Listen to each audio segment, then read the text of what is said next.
Les pratiques artistiques invitent de longue date les démarches collaboratrices entre des artistes éprouvant le besoin de s'associer ponctuellement pour ouvrir un dialogue entre leurs créations.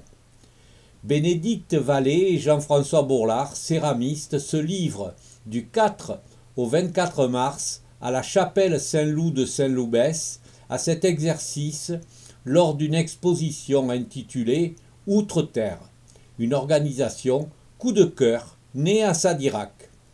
Plus, c'est que j'ai vu leur travail, je connaissais déjà un peu celui de Jean-François et j'ai découvert celui de Bénédicte lors des journées à Sadirac de la poterie.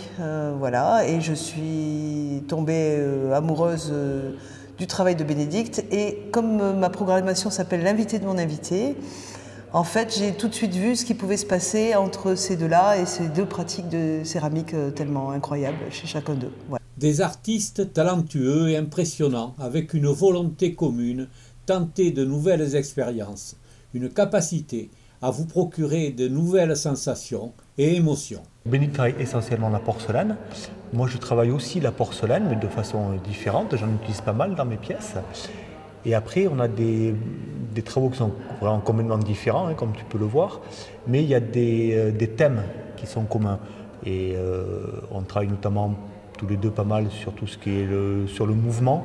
Moi, je travaille beaucoup sur des pièces en suspension que je fais tourner pour donner un mouvement aux pièces. Et Bénédicte, dans ses pièces, c'est des pièces qui sont malléables, que l'on peut changer de position et on change le volume à chaque fois. Donc le mouvement pour elle aussi est très très important.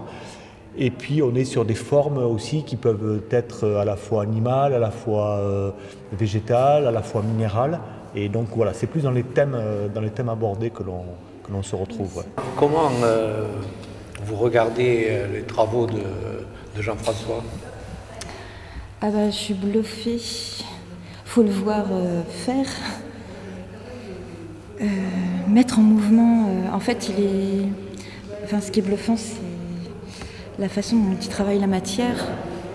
Oui, ça. Elle se fige à un moment donné, mais toute cette magie, c'est éminemment vivant en fait. Il est totalement dans le geste et dans la fusion, dans la fusion de la matière.